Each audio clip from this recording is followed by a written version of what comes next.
Let's rewind for a second. Back in the day, protection wasn't optional. It was built into society. Men were expected to guard women, not just their wives, but women in the community. If a woman walked somewhere, she walked with brothers, cousins, fathers, or husbands. Women didn't catch the last train home from work at midnight because that wasn't even on the table. Yeah, that came with rules, boundaries, curfews, male authority. But here's my line that I always say, and I mean it literally. Traditions are experiments that worked. Tradition wasn't random. It was tested by reality. Societies that enforced those systems survived.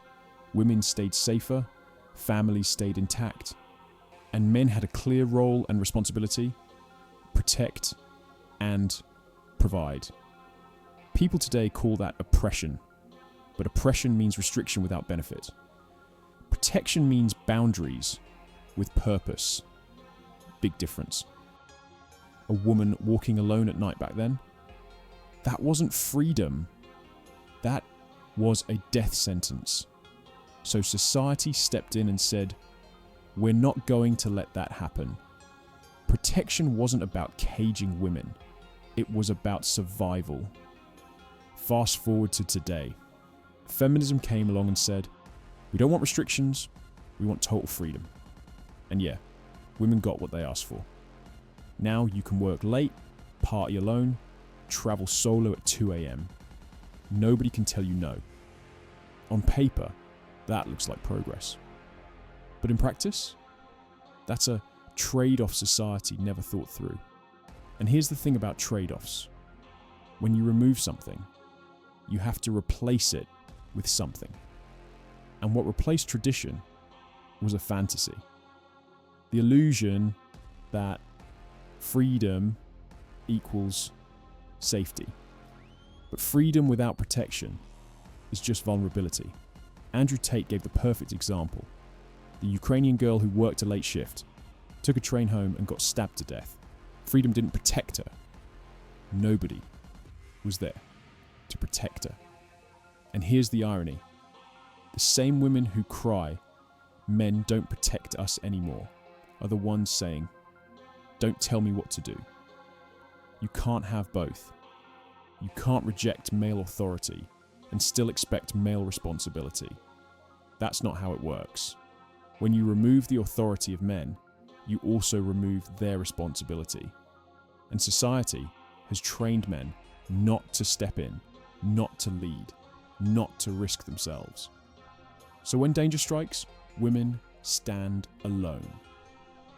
And here's where TikTok Live get hilarious. Women sit there saying, it's all men.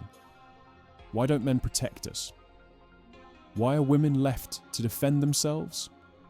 The answer's simple. Because the pendulum swung too far. When you choose total freedom, you trade safety for vulnerability. When you choose total protection, you trade some freedom for security. You can't have both. That's the pendulum swing Tate was warning about.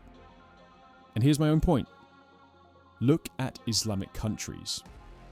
Whether you agree with it or not, women there are always with male protection. From the outside, it looks restrictive. But the trade-off is obvious. Restriction for safety. Meanwhile, in the West, we told women, go out and be free. Do what you want. But nobody explained the cost. Freedom isn't free. It comes with risk. And right now, that risk is showing up in violent headlines and late-night tragedies. But here's the part nobody talks about. It's not just about feminism. It's about community.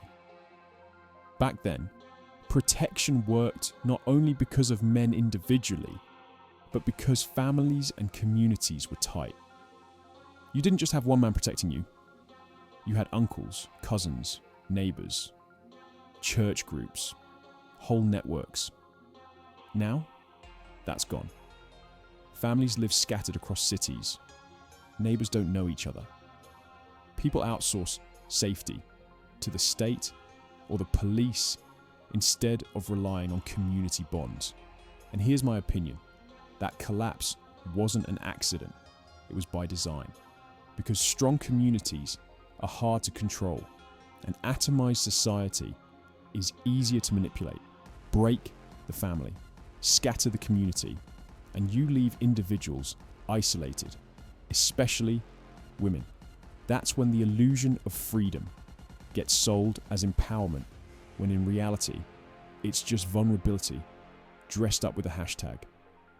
So, yes, it's not just tradition disappearing, it's community bonds being dismantled on purpose. And the result? A society where women are more isolated than ever, with nobody around to protect them when it really counts. And this is why Tate's comments on Piers Morgan hit so hard. He said, "Women are permanent prey without the protection of men, and whether you like him or not, that's reality. Protection isn't just a nice extra, it's the difference between safety and danger." And Tate's point was that when society confuses freedom with safety, women end up exposed.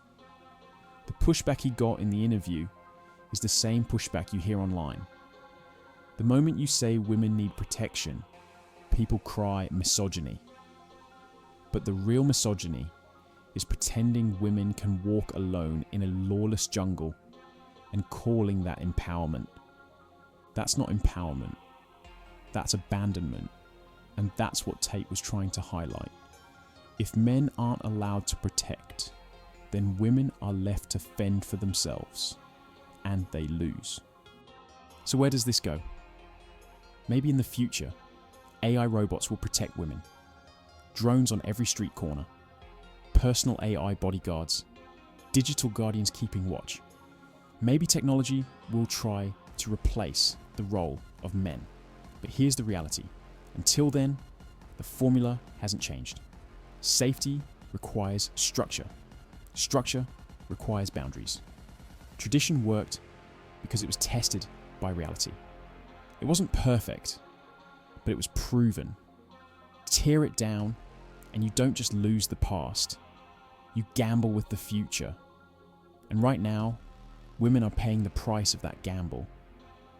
So when I hear women on TikTok say, "It's all men," or "Men don't protect us anymore," I laugh. Not because it's funny, but because it's ironic. Protection was never unconditional. It always came with rules, with boundaries, with responsibility. Society stripped those rules away and called it liberation. And now women are shocked when men don't step up. You can't have freedom without vulnerability. You can't have protection without structure. Those are the trade-offs. And that's why I'll keep saying it. Traditions are experiments that worked. They weren't perfect, but they were proven.